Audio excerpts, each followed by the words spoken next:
गुरु पीर फकीर जब रास्ता दिखाते हैं तो उनमें उनका अपना खुद का कोई स्वार्थ नहीं होता,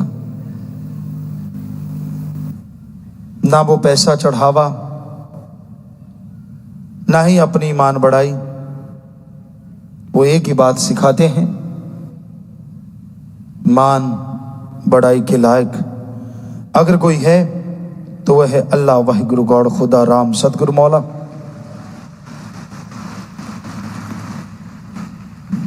और वो अल्लाह, वो वाहिगुरु, वो राम, वो गॉड सबके अंदर रहता है। उसे बाहर ढूंढने की जरूरत नहीं, कण कण में, जर्रे जर्रे में वो मौजूद है। हर जगह वो है, तो अलग जगह जाने की जरूरत नहीं। हाँ, सत्संग हमारे धर्मों में लिखा है आना जरूरी है। सच्चा सत्संग रूहानी कॉलेज स्कूल है।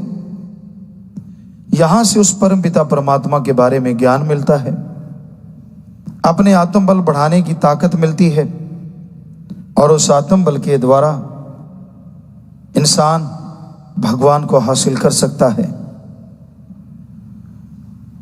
इस घोर कलयुग में ठगी, बेईमानी, भ्रष्टाचार, पाखंडवाद चारों तरफ और बुरी तरह से छाया हुआ है। लोग स्वार्थ में डूबे हुए हैं।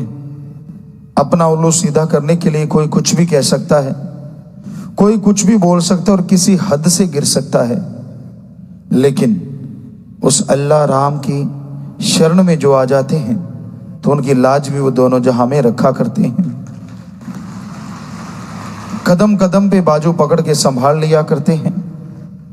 इसलिए उस परम पिता परमात्मा को हमेशा याद रखो, उसकी भक्ति करो। आप लेटे हुए हो या बैठे हो, आप चहलकदमी कर रहे हो या कोई कार्य कर रहे हो, यह जरूरी नहीं। जरूरी यह है कि क्या आप उस समय परम पिता परमात्मा को याद करते हो? क्या उसकी भक्ति इबादत उस समय किया करते हो? अगर करते हो तो यकीनन वो परम पिता परमात्मा आपको दया में रहमत के लायक बनाएगा और अंदर बाहर खुशियों से माला माल करता जाएगा। मालिक किसी के पैसे का, किसी भेष का भूखा नहीं। उसको पाने के लिए शरीर को कष्ट देने का कोई मतलब ही नहीं बनता। कहीं आप धूप में खड़े रहो, कहीं सिर पे पानी डलवाओ या आग के पास बैठो, ऐसा कहीं भी लिखा हुआ नहीं। उस मालिक को पाने के लिए उसकी तड़प, उसकी लगन बनाना जरूरी है, जो कि भक्ति से परहित परमार्थ से होती है।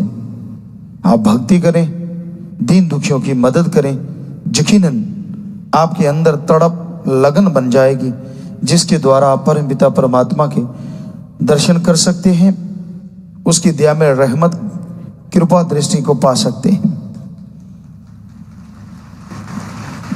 किसी ढोंग, किसी पाखंड में पड़ने की जरूरत नहीं। इसलिए ढोंग से, पाखंड से बाहर आओ, उस परम पिता परमात्मा का नाम जपो, उसकी भक्ति इबादत करो।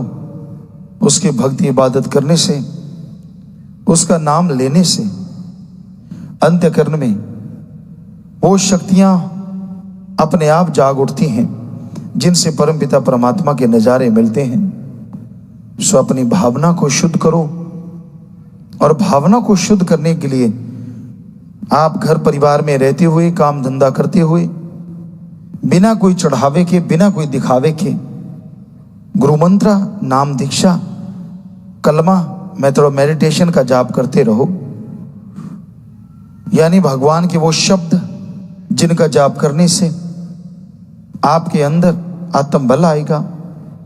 भगवान की वह शब्द जो उसका नेम है, बाय नेम उसको बुलाओ तो वो जरूर सुनेगा और जरूर आपका साथ देगा, आपकी मदद करेगा।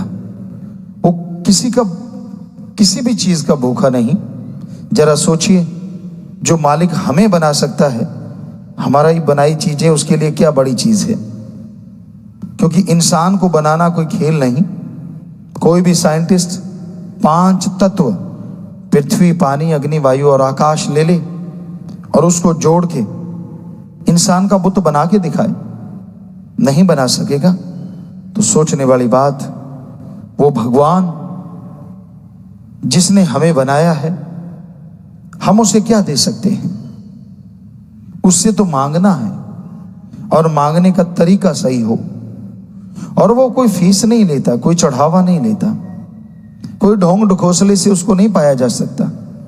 अभ्यास करो, अंदर एक तड़प, लगन लगेगी, और उस लगन से ही उसको और उसकी शक्तियों को हासिल किया जा सकता है। यही आदिकाल से रीत रही है। लेकिन लोग इस कलयुग में बहुत पाखंड धारण कर लेते हैं। पर संतों ने लिखा है, पाखंड में कछु नाही साधो, पाखंड में कछु नाही रे, पाखंड या नर भोगे 84 खोज करो मन माही रे। पाखंड ढोंग करने से किसी को कुछ हासिल नहीं होता। पाखंड करने वाला तो खुद जन्म मरण के चक्कर में उलझा रहता है। अरे उसको पाना चाहते हो, उसकी शक्तियों को हासिल करना चाहते हो, तो वो आप सबके अंदर मौजूद है, कण कण में, जर्रे जर्रे में मौजूद है। बस उसको बुलाने का तरीका आना चाहिए। उसका नाम सीख लो जिस पे कोई दाम नहीं लगती। संत, गुरु, पीर, फकीर, उसका नेम, उसका मंत्र बिना किसी दाम के, बिना कोई दिखावे के, बिना धर्म परिवर्तन के बताते हैं। सभी धर्म को मानने वाला इंसान है, और मालिक ने इंसान को बनाया, इंसान ने धर्मों को बनाया। और धर्म जोड़ते हैं, तोड़ते नहीं। धर्मों का मकसद जोड़ना है, इंसान को इंसान से और इंसान को भगवान से। जो भक्ति करते हैं, जो लगन से उसे याद करते हैं, उन्हें भगवान मिल भी जाया करते हैं, और उनके गम, दुख, दर्द, चिंताओं से निकलने का रास्ता भी जरूर बता दिया करते हैं। तो इसलिए दृढ़ यकीन के साथ, बुलंद हौसले के साथ इस घोर कलयुग में मालिक के उस पाक पवित्र रास्ते पे चलते जाओ। यकीन मानो वो आपको मिलेगा और आपके गम, दुख, दर्द, चिंताओं को मिटा डालेगा।